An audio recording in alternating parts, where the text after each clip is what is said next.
Hey everyone, welcome back. We're going to be diving into something that honestly affects all of us.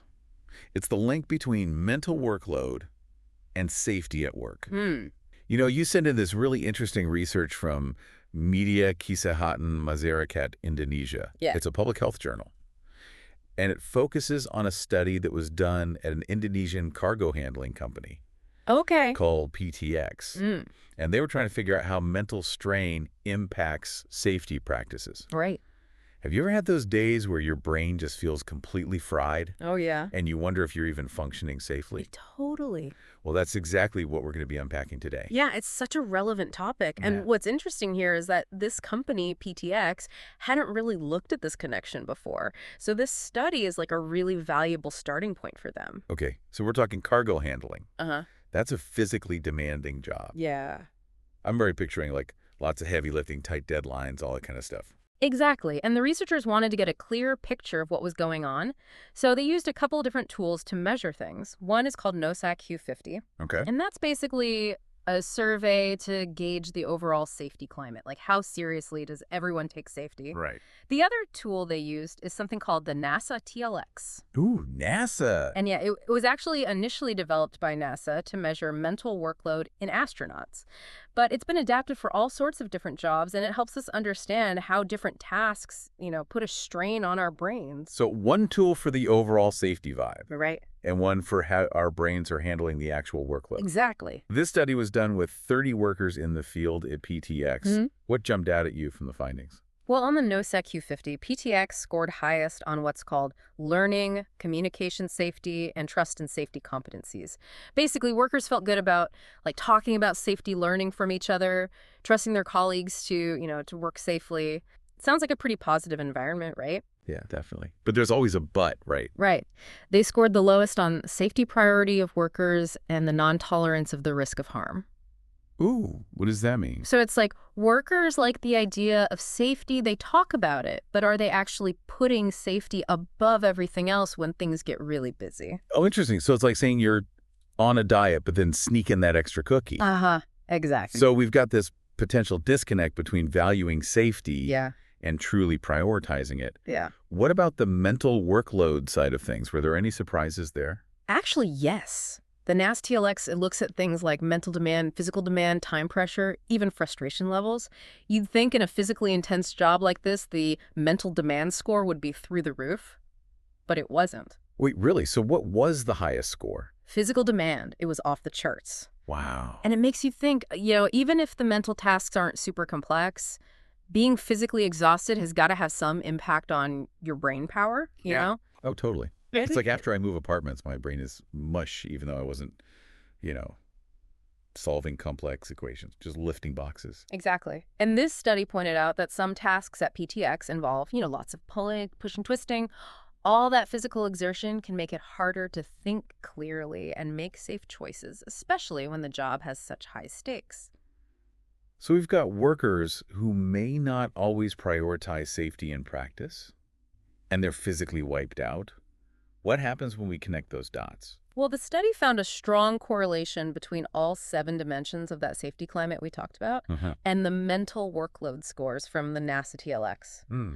It's like they're all intertwined. You know how you feel about the safety culture at work and how physically and mentally demanding your job is? They all play off of each other. That makes sense. If you're already drained, physically and mentally drained, Yeah. would you even bother, mentioning a safety concern or double checking something? Probably not. And this study suggests that creating a safer environment goes beyond just, telling people to be careful or giving them a training course. It's about making sure that the overall workload is manageable. Yeah. So that people aren't so exhausted that they start cutting corners. So it's not just about having the right attitude about safety. Right. It's about setting people up for success. Exactly. From a mental and physical standpoint. And one of the study's recommendations was to rotate workers, particularly in those physically demanding roles, to try to distribute the workload more evenly. Makes sense on the surface, but Yeah. I'm curious, what are some other, maybe less obvious things that companies could be doing? Ooh, that's a good question. What about the role of technology? Oh, yeah. Couldn't that help lighten the load in certain jobs? Totally. Think about automation, using exoskeletons to assist with heavy lifting. Even things like wearables Yeah. that can monitor fatigue levels and alert workers to take breaks. It's like giving people a superpower. Exactly. And then on the mental side, incorporating mindfulness practices could be really valuable. Mm. Even short breaks for meditation or deep breathing exercises Yeah. can help people manage stress and refocus. It all comes back to the importance of breaks, right? Yes. Both physical and mental. Mm. Sometimes it feels like companies get so caught up in productivity and deadlines that they forget a well-rested worker Mm-hmm. is a safer and more productive worker in the long run. You're absolutely right. But it's not just on the company to create this culture, right? Right. Workers have a role to play too. Totally. We can encourage each other to take breaks. We can speak up if something feels unsafe, look out for our colleagues. Right. Safety is a shared responsibility. And it's not just about complaining or blaming, but about Yeah. working together to find solutions.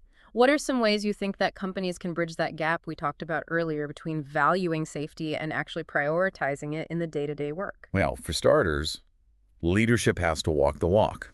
Actions speak louder than words, right? Absolutely. If managers are cutting corners or putting production above safety, everyone else is going to notice. And creating a culture where people feel safe speaking up is so important. Yes. That means no fear of repercussions for pointing out a hazard or suggesting a better way to do things. Which requires trust.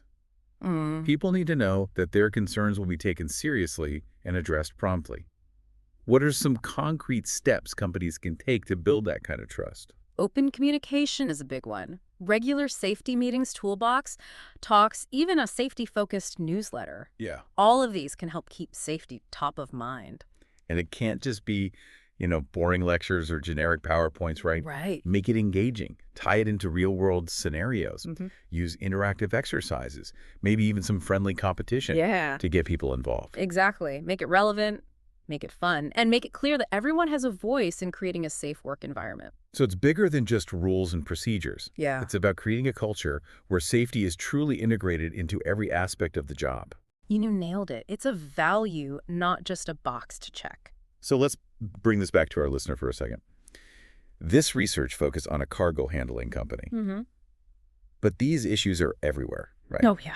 Any job with physical demands or mental strain could benefit from this kind of analysis. Absolutely. Think about healthcare workers, construction workers, firefighters, even office workers dealing with high-pressure deadlines and constant digital distractions. Yeah. Mental and physical overload is a really widespread issue.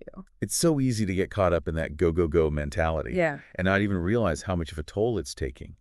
This study is a good reminder Right. that pushing ourselves to the limit can have serious consequences, Yeah. not just for our own health, Right. but for everyone around us. And I think this research from Indonesia, while it's specific to one company, has some universal takeaways. It's not just about having a safety-first mindset.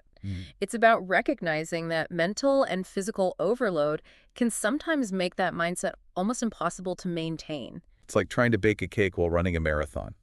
Right. Someone's got to give. We don't just have to accept this as the status quo, though, right? Absolutely. And advocating for a safer workplace. Yeah. It's not about complaining or pointing fingers. It's about working collaboratively with employers to find solutions that benefit everyone. It's a two-way street. Exactly. Employers need to be open to feedback and willing to invest in safety measures, Yeah. but workers also need to be proactive, Yeah. right? What can we do on an individual level? Speaking up is a big one. Huh?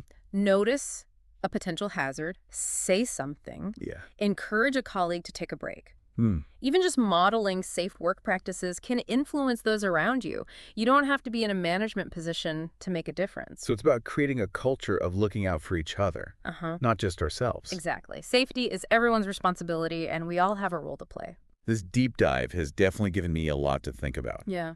What about you, listener? What aspects of your work environment might be contributing to overload? Yeah. And what steps can you take, even small ones, to advocate for a safer, healthier, and more sustainable work culture? We've thrown a lot of information at you today, but we hope it sparks some ideas. Yeah. And maybe even inspires you to take action. Because at the end of the day, we all deserve to go home from work, Yeah. feeling as good as when we arrived. Physically and mentally. Thanks for joining us on this deep dive. Until next time, stay curious, stay safe, and keep learning.